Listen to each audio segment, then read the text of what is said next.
Hello, how are you? Welcome back to Be It Till You See It. I just got off of the interview with Hazel Ortega. Let me just tell you, if there was ever a Be It Till You See It story you had to listen to, this is the one. This woman grew up in a city that like many of us could never imagine or dream or picture. And it was hard times. I mean, she didn't get her high school diploma until she was 30. So spoiler alert there. And now I just hung up with her and she's going off to a trip to Peru and then she's going to Croatia. So she is literally going to tell you how to be it till you see it. She's got a great vision for how this is. Her tips are absolutely doable. And it's a challenge to live in this mindset, but it's like, every time I hear her story, I can't think of another way to live. I can't think of another mindset to have. It just makes so much sense. So if you have been struggling, if you've been like, well, Lesley, these stories you keep bringing on, they're great, but I'm from a place that this doesn't happen. People don't leave my town like that. Or, I'm in this relationship and this is how it's going to be. And I can't see a logical way out of it. Well, we're screwing logic this week and we are talking about miracles. And so I really hope you listen to her whole story here and dive into the things she's offering you. They're in the show notes below. Do me a huge favor and let Hazel and I know how this episode changed your life or changed your mindset, even for a moment, because I think it's like a really great way if we could just make this the way that everyone's dreaming. Just imagine where the world would be and all the things that we're doing. So anyways, y'all, Hazel Ortega is with us this week. Oh, and also so exciting. If you love Joanna Vargas from episode 1, I met this woman through Joanna Vargas. And so side note, just something to say, ask people you love to know about people they love, because something I'm doing here in Las Vegas is asking people who I really love and enjoy who they love and enjoy, because I'm building a network, because I didn't have one when I moved here. I knew a couple people very tangentially, like spent a little bit of time with them, and we both loved Carbon 38, and it's hard to meet people. It's hard to create a community. I'm not saying it's easy. So, please know that I understand that that's effort, but if you want to meet awesome people, ask the awesome people you know who they love, and your awesome community and network will grow. So here we go. After this message, Hazel Ortega. Hey, Be It Pod listener. I just want to say thank you. Thank you for being you. Thanks for watching our podcast here on our YouTube channel. I'm just so grateful for you. I have a big favor, and let me just say, it's not easy for me to ask for help, but I need your help. I'm on a mission. I really want to change as many lives and help people be it till they see it all over the world. And I need your help. We have been so grateful. The amount of downloads our podcast has had in just a short period of time is it's amazing. It's insane. However, we also need more written reviews. And specifically on Apple. So even if you are watching here on YouTube, or you listen on Spotify, or you listen on Google Play, Apple Podcasts is where everyone looks to see which podcasts they should send people on for interviews. And so we need lots of reviews to be there, like 100 written reviews. So big, huge favor, if you use the link below, go write a review, rate us, give us all the stars you love, and let me know. Screenshot it, send it to me on the Be It Pod. I just want to thank you from the bottom of my heart. We truly can't do this podcast without you, and I'm just so grateful that these words hit your ears. And if you wouldn't mind writing us that review, that would be amazing, and I would be so forever grateful. Thank you, and now here's a podcast you want to listen to. Welcome to the Be It Till You See It podcast, where we talk about taking messy action, knowing that perfect is boring. I'm Leslie Logan, Pilates instructor and fitness business coach. I've trained thousands of people around the world, and the number one thing I see stopping people from achieving anything is self-doubt. My friends, action brings clarity, and it's the antidote to fear. Each week, my guests will bring bold, executable, intrinsic, and targeted steps that you can use to put yourself first and be it till you see it. It's a practice, not a perfect. Let's get started. Hello, Be It Till You See It listeners. I'm here with Hazel Ortega, Y'all, this woman, I cannot wait for you to hear her story. I'm so honored because I know it already. But she was introduced to me by Joanna Vargas, you'll remember from episode 1. So if you love Joanna and the force she is, then you are going to love Hazel. And so here is Hazel. Hazel, tell everyone who you are and what you're up to. And just thank you so much for being here today to shine your light and share your story.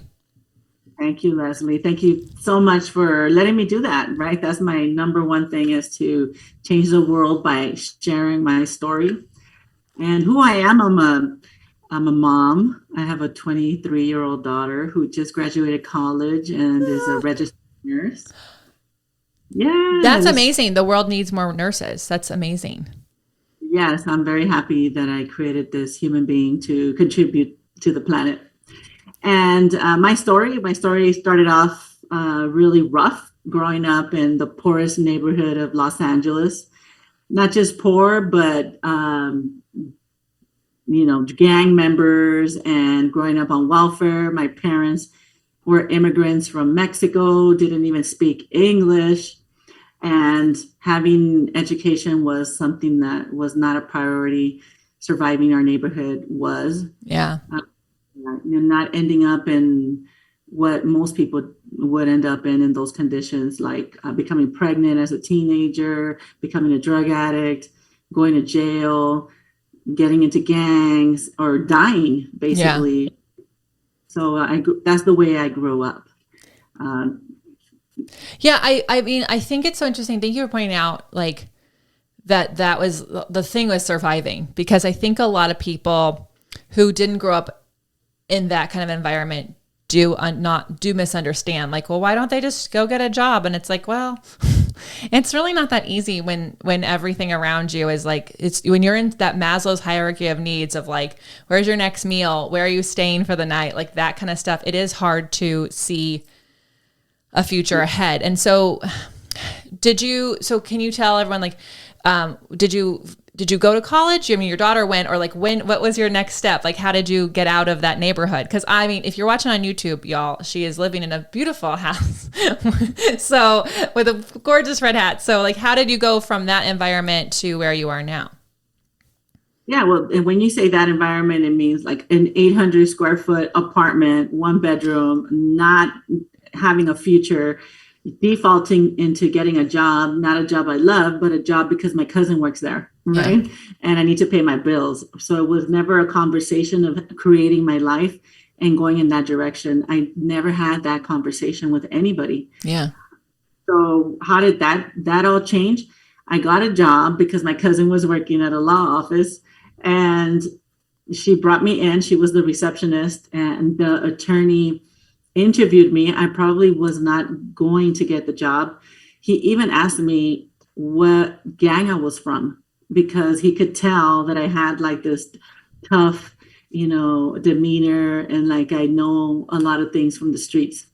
And he did ask me that about the gangs, and he knew where I lived. He asked me, what avenue I was living on, because the gang is called the Avenues. Yeah. And so he did end up hiring me, because not only did my cousin recommend me for the job, but I also had a mentor in high school who was a judge in the workers' compensation arena, and who this attorney knew. And because of that recommendation, I was able to start work at this prestigious law firm. Wow. And that's where everything changed. And Lesley, the last time I was talking to your people, I was telling them that things didn't change for me until I changed my environment.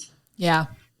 Right. That is the biggest key. I'm studying like human behavior with BJ Fogg, and he has said the studies show if you don't change your environment, it doesn't matter what you do. Doesn't matter if you go back to school, or if you lose the weight, or if you get the gold job. If your environment is the same, you won't get the benefits of those things.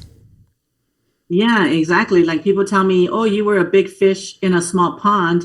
I said, no, a fish can't grow big in a small pond. You have to change your pond.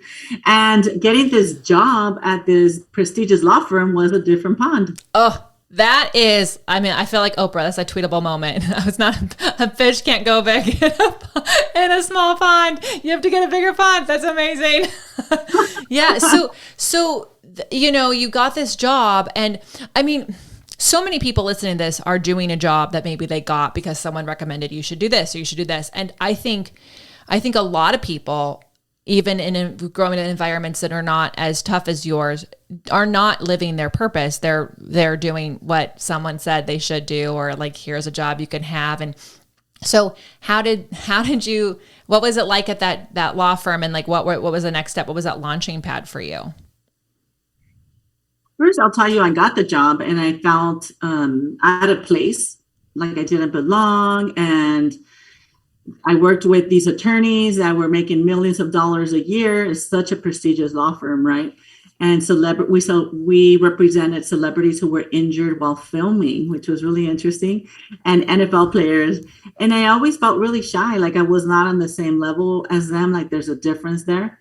And I kept working there. Eventually, I ended up getting injured on that job. The attorney that I worked for, who encouraged me to go back to school because of my injury, and just because I should. I didn't even have a high school diploma when he hired me at 24 years old. A couple of years later, I became an injured worker. The attorney tells me, now you really need to take school serious. You need to go back to school. And I start to go back to school, and I earned my high school diploma when I'm 30 years old. And then I kept going. Wow. That's just like proof that it's never too late to go back. And then also I don't know this attorney, I don't know the whole story, but I feel like what a nice guardian angel, like just like a little tap, tap, tap. You should really go back to school. And then like, you really have to take your education seriously. So you left the law firm after you got your high school diploma, or what did you do for work after you went to high school? So I kept working with the attorney while I got my high school diploma and my college credits. I stayed there. And then eventually he looked at me and he said, oh my God, I realized that you're going to leave me, because I was on track to become a psychologist. And yeah, this is something that he recommended for me to do once I didn't know what to do. Like I finished my associate's degree, and he asked me, what are you going to do next? I had no idea what I was going to do next. And I was done. I didn't want to keep going to school. And he told me, you're going to be a professional. You better think about what you want to do. And I was like, oh my God, it was so hard to go to school. Honestly, I worked from 9 to 5 as a secretary. I went to school from 7 to 10 at night, and I went to weekend college, Saturday and Sundays. And you had a daughter. I had 3 kids. And you had 3 kids. Kids at home, 3 young kids at home. Wow. So, okay. So I know the moms listening to this are like, how did you do that? Like, did you have help? Because I know childcare is really expensive and hard. Like and also like, what was going through your mind that you made that a priority? Because that takes a lot of effort to make sure that you are able to work, go to school, and have your kids taken care of. Yeah. And honestly, that losing the job that I currently had where I was injured was my push, because I thought, if I lose this job, I'm not going to get another job paying as much as this does. And mind you, I was only getting paid $15 an hour.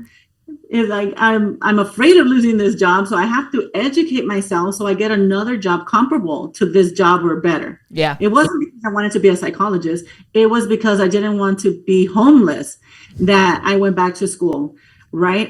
Was not thinking of being a professional or living in a pimp daddy mansion. Like, I didn't have those dreams. Okay. Those dreams like incrementally grew and grew. Yeah. So I went to school, and one of the things, Lesley, that a lot of people I realize is that they feel that the way you feel today is the way you're going to feel 5 years from now. And that's not true.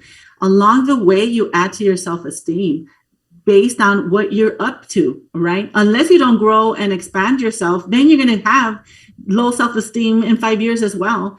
There's no reason why your future should look any different. Right. But if you intentionally read books, you change your environment and friends, and you learn about whatever it is that you're interested in, and go back to school and you start making changes, you're going to be a completely different person 5 years from now. You will be. And that's what happened to me. So I couldn't agree more, because I think often I've said this before, I'm not the first person to say it, but like, we overestimate we can do in a day, and we underestimate we can do in a year or 5 years. And I think we do take for granted. We think if we're feeling good, we're going to feel this good in 5 years. Well, if you're doing the things you said, you're going to feel better. You're going to feel even better. But if you are doing nothing, if you just stay status quo, you're going to start to feel behind because the world's going forward, So, I love that you said that. But so you went to school, you changed that, and then because I know the story and how it goes, I'm just gonna. How did you go from like feeling like paycheck to paycheck and like being in school to being where you are now? Like what was the impetus to even getting out of like just doing the 9 to 5?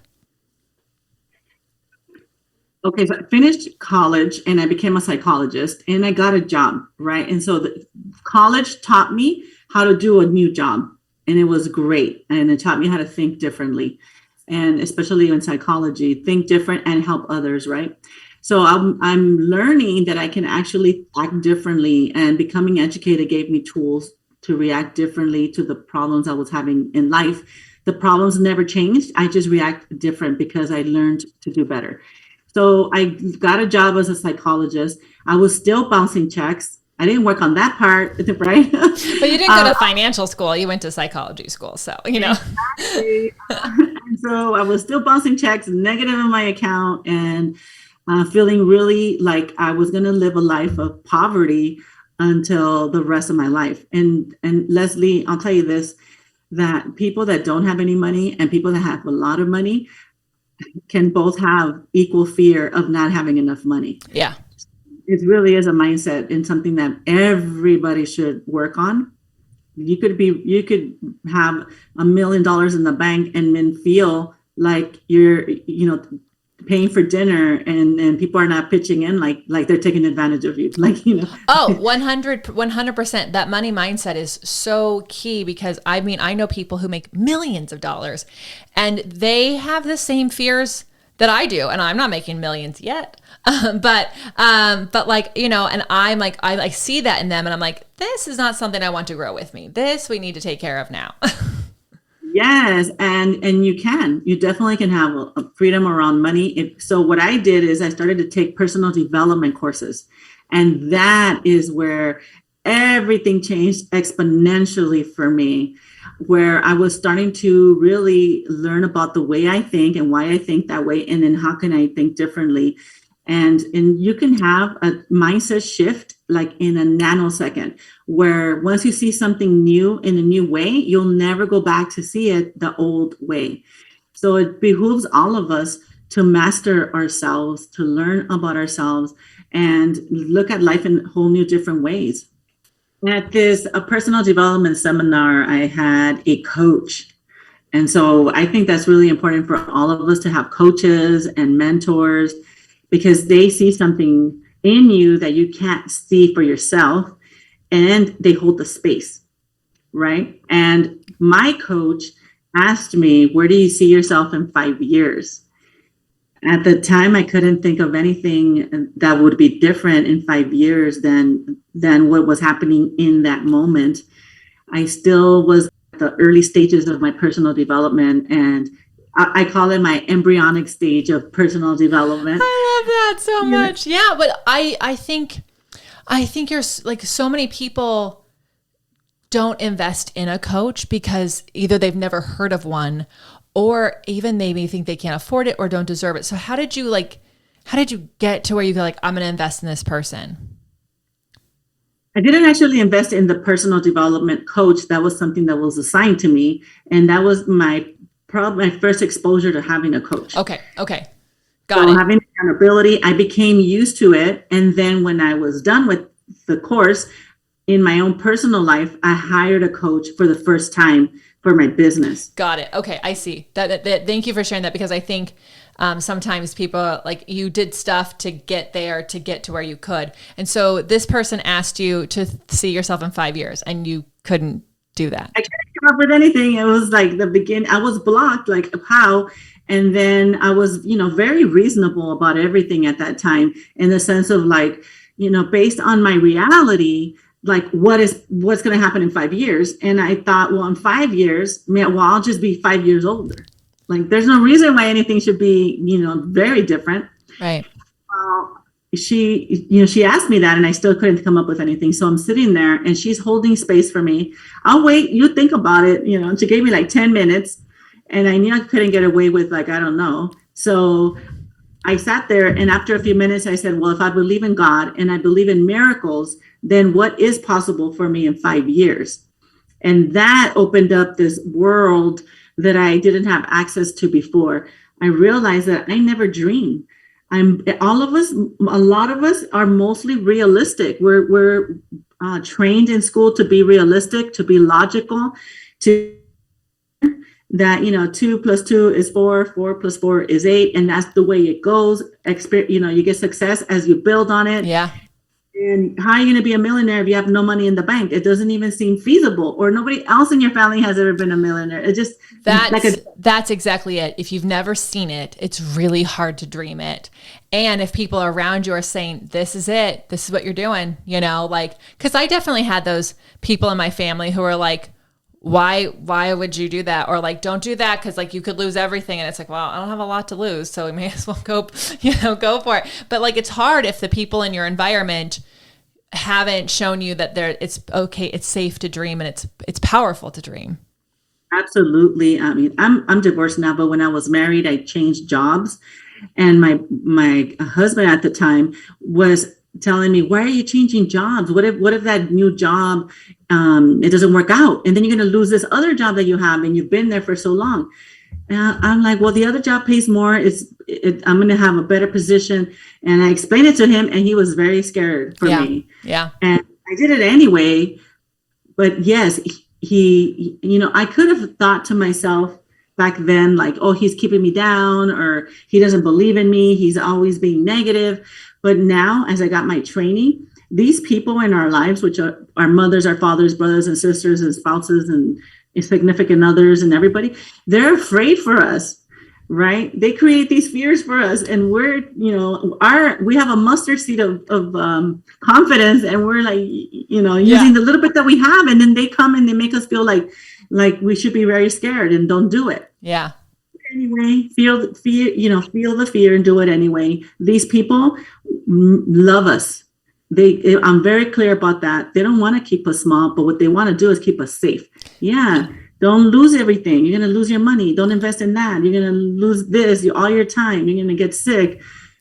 So they're scared for you. I love that you said that, because we have a mantra at the Beit Pod. It's do it scared. And so there's all these clothes, this merch, do it scared. Because people ask all the time, how did you do that? I'm so scared. I'm like, I'm scared all the time. I'm just doing it scared. I don't even, sometimes in Cambodia, I try to learn to drive when I'm in Cambodia on a moped, and everyone drives in different, they're just going, there's no streets, lanes. You just drive and you make a left-hand turn, you make it into oncoming traffic. And then when it's safe, you merge over. And I literally just go, as I'm going. I don't know. Somehow it lets me pedal. So I love that you said that. So I also just wanted to go back to you. So you came up with something you dreamt something up in 5 years because you believe, if I believe in God, if I believe in miracles, then I believe this. I think so many people are like you, that they get stuck. They have a block. They're afraid. I do a lot of coaching with people, and I'm like, where do you want to be in 10 years? And they're like, I don't even know what I want to be next month. And I'm like, and then they're embarrassed by it, but that's actually not abnormal to not be able to think that far ahead. So I'm so glad you said that, because a lot of people would just assume that you're okay, I wrote down what I'm going to do in 5 years, and you had a block. So what did you write down? How did you get past that block? Well, your brain is this beautiful organ that keeps you alive. However, it also keeps you small and in fear, right? And so if you understand your brain's, the way the brain works, you can outsmart your brain, right? And so when I said, when I heard that question, I couldn't think of anything, I couldn't think of anything for 5 years. But when I said miracles, well, your brain it's not programmed to make a miracle happen. So it allowed me to have that vision. That's why I think the miracle mentality, miracle mindset is really important to establish, because then you can really make miracles happen. You're replacing miracles for goals. You put miracles in there because then your brain isn't oh, that's not actually logistically possible in 5 years. But for a miracle, your brain's like, okay, I'm willing to leave room for that. Yeah, Genius. imagine your brain. You put in there that you want to have $1 million. Your brain is faster than a calculator. It's already like, no, not going to happen. It's so true. It's so true. I'll think of things. I'm like, oh, I want to do that before I'm 40. And then immediately my brain's like, well, where's that money come? Where's that going? And it's like, no, stop. You don't have to worry about that. It's happening from 40. And I'm going to just insert miracles. Now I'm just put miracles instead. I love it. Yeah, do that. And even like you could say, I want to be in love. I want to have the love of my life. But you're married to a person that you don't believe that that's the person, And you absolutely can fall in love and have the love of your life with the current relationship that you have. Even if you think like this person cannot change this, miracles do happen. Give people chances and you'll see it. You'll absolutely see it. I wish I had this information when I was a lot younger. My life would look even different, more different, and I would have avoided a lot of pain and suffering. But it's never too late. And see, I'm still young. Yeah, you're still, well, we're all so young. I mean, people are living to be 120 these days. So, okay, everyone's dying to know what was on the thing in 5 years and what did you get all of it? Okay, so I said, I wanted to have a life that looked like I was always on vacation. Well, you do. You look like you're about to go out to the pool right now. Yeah. Kimono on right now at my house. Yeah. I'm living my dream every single day. I'm always in awe of how I manifest this into my life. But I'm always creating my life, right? So for the first time ever, I created that I had a life that looked like I was always on vacation. I said I wanted to have a $3 million plus business. At the time, I did have my own business. I started it from my garage. Well, I grew it to be the largest company in California that offers counseling for injured workers. Then I said I wanted to find the love of my life. I didn't even believe in that. I thought it was something, that was for people on television because I didn't even see it in real life. My mom married and divorced many times. And I was already divorced at this time also. So I didn't believe that you could have the love of your life. And if you did, it wasn't sustainable. So it was all based on fear. I had fear about everything. Yeah. I also said I wanted to fly in private jets. And I wanted to live in a Pimp Daddy mansion, the kind where music videos are filmed. So all of that I said, and I had none of it at the moment when I said it. Right. And so are people filming music videos in your Pimp Daddy mansion? Is it happening? Yes, it's definitely happening. And Grey's Anatomy is looking at my home to do a season here, filming here. Oh my gosh, stop. I tell you, I'm like, I can't even invent this stuff. Like, I think, when you create the life that you want, you not only get the life that you said you want, but you also get a bag of chips. That means it's even better than you created it. And you think it can't get better, but always can get better. I agree. Everything I've ever achieved that I wanted, it came with more than I expected. And it's true. Y'all, if you're listening, you're like, how does she know this stuff? So we had Hazel and as an agency for a webinar. And after you did your talk on how to create your miracle mindset, Brad and I went for a walk, and I had been struggling with because I'm building a business to sell. Y'all, I'm not gonna say which one, but one of them I'm building to sell, and I kept getting stuck on who's buying this? Who would buy this? Not in a negative. It's not worth buying because we have hundreds of members, so it's it's everything people want. But who would buy it someday? And on the walk, I got so clear on exactly who would buy it, how much they're buying it for, all the things. And I was like, and it was so funny because immediately Brad had that, his brain was like, what? And I was like, it's miracle time. It's miracle. Tell your brain this is a miracle. This is not a goal. This is a miracle. And it was so fun. And we've got a dream board going on so we can see it all the time. I'm really excited about it. So I can't wait to get all that in a bag of chips. This is really fun. Follow it up with, okay, so you created who is going to buy it and how much they're going to pay for it. Okay. So then what? What's going to change for you? Now you're going to have more freedom. Now you're going to travel, now what? Now you're going to have a nonprofit. what benefits are there to selling your company? Like all of what your life is going to look like when you sell it. That's like the next golden step. Done. Don't worry, I'll do the homework this weekend. I'm on it. And that's so much fun. Oh, it's so much fun. Hazel, you're so fun. When I heard your story, I was like, we have to have her on because I just know that there are people sitting there listening and they're stuck and they keep getting logical on their things. And so they keep listening to inspo and they're like, well, it works for them, didn't work for me. And I just had to have you on because like you are a representation that like if you put it out there and then this is like a fun thing. So people are like, so for the people who are being logical, you put this out, you put these miracles out. What is the first thing you did to get the ball rolling on the miracles? Okay, so I did these things subconsciously. I didn't have like a to-do list that would make these things happen. I created my vision, right, in my brain, and then I drew it. And if you come to my house, my drawing is framed and it's in my dining room. And you can see this. It's like one day it's going to be in the Museum of Hazel, right? Yes. And my statue is going to be there too. Absolutely. I hope it's wearing a red hat. Okay, so I drew it. And then what happened is that in my real life, I didn't have those things, right? So one of the things I also said I wanted was a relationship with my sisters that looked like we were in heaven. At the time when I drew it, I was fist fighting with my sisters. So I did not have that relationship with them. I was a psychologist fist fighting with my sister who was a police officer at the time, okay? So this is going to be a TV show, just so you know. This will be a movie.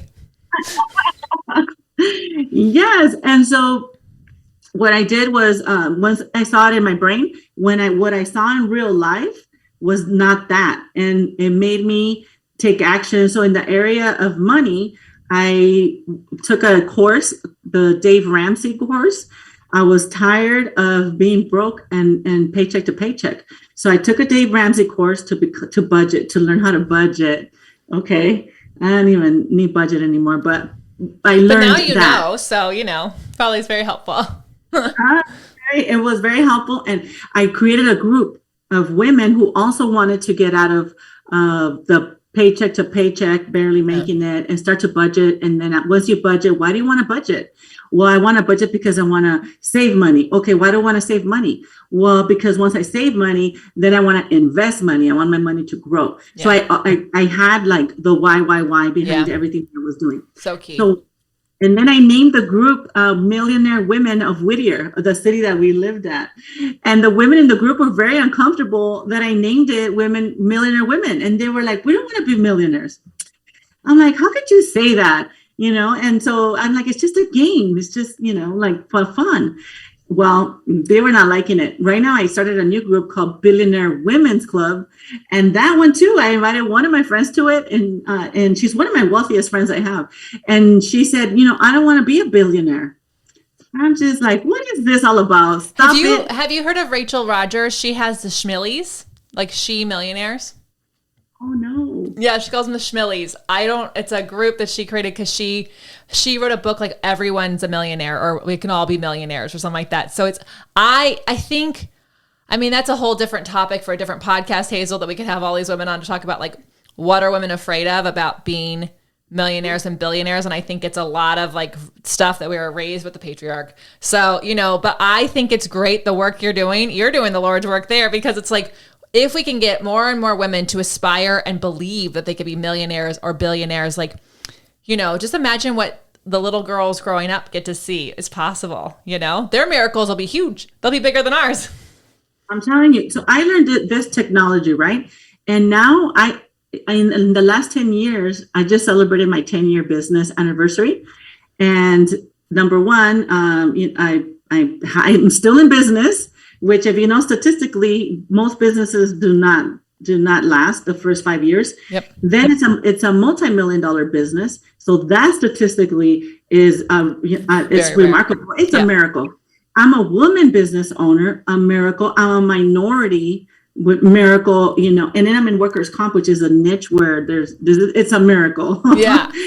And so I've been able to help 40,000 injured workers through our counseling to train and get jobs they love.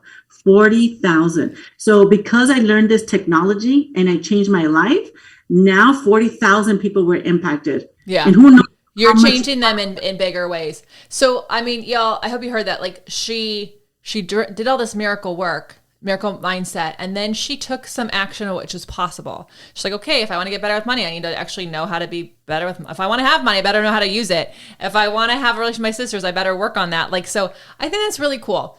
I mean, Hazel, we'll have to have you back because I could just keep talking to you, but I feel like I'm really excited to go back to my journal and my picture and add to it. Okay, Hazel, first, before we get to the beit steps, we're letting people get a pen and paper. How can people follow you, find you, get to know you, work with you?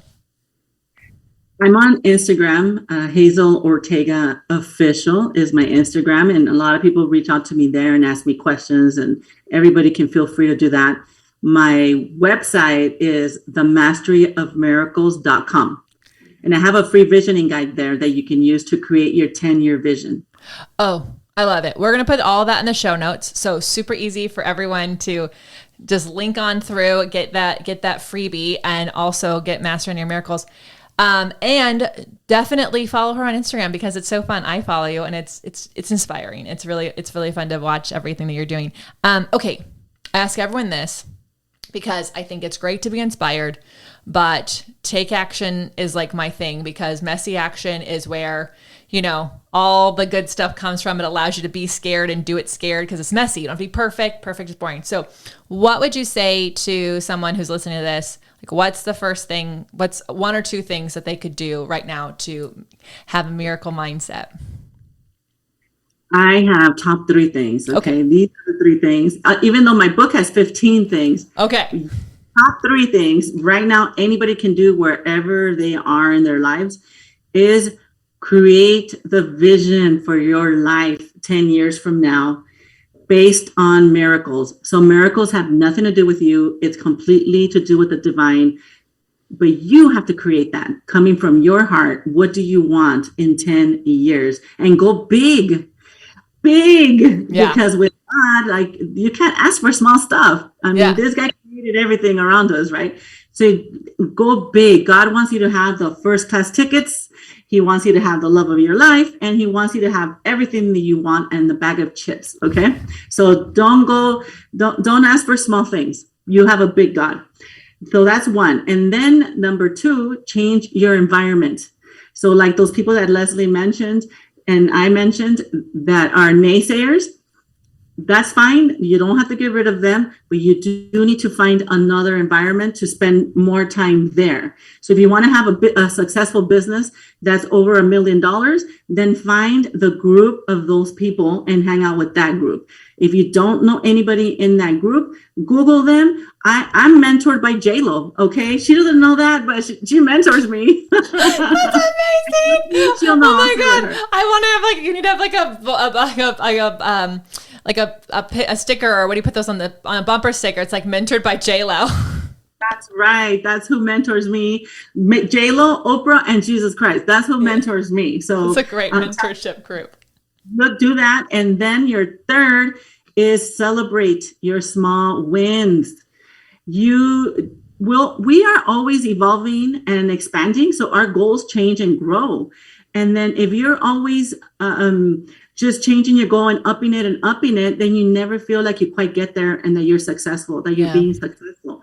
So celebrate the small things. And if it is like open your second location, then celebrate that you even had that creation of that thought. Wow. At first, I never even thought I could have one business. Now I'm thinking of a second business. Celebrate the thought. Celebrate with your friends. You are 100% accurate on that. I couldn't agree more. And there's so much studies on behavior science that like celebration is so key. Our brain pays attention to what we're excited about. The CEO for Pink, I was listening to her in an interview, and she was going into an FDA approval thing for their product. And it was like they got rejected the first time, which was like just so scary. And they went in, they actually appealed it.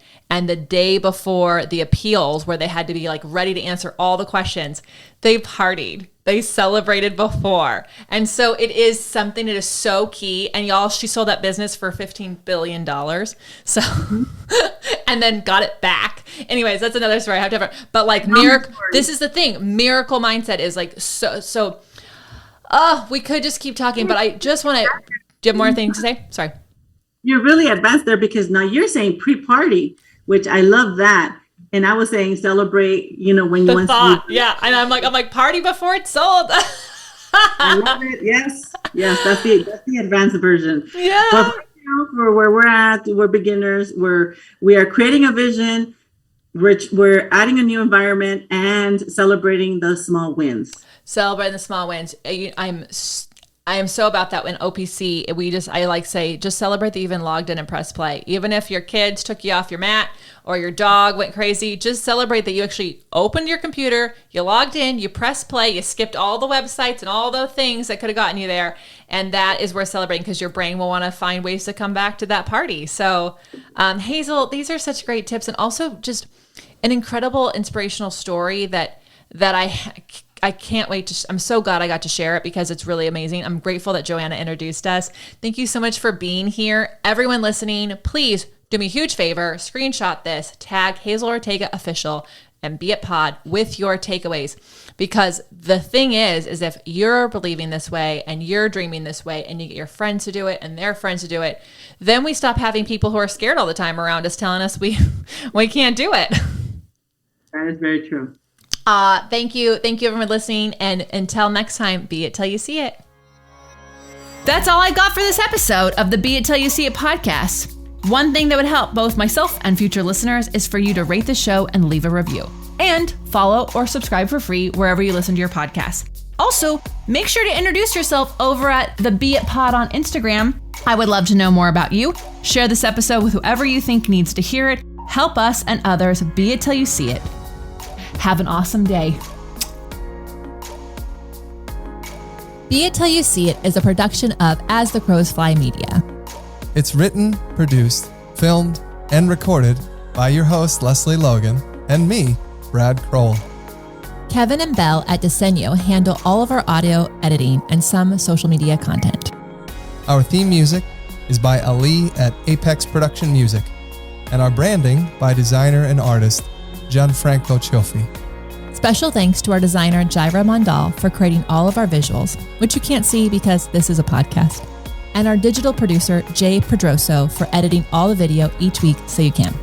And the Meredith Kroll for keeping us all on point and on time.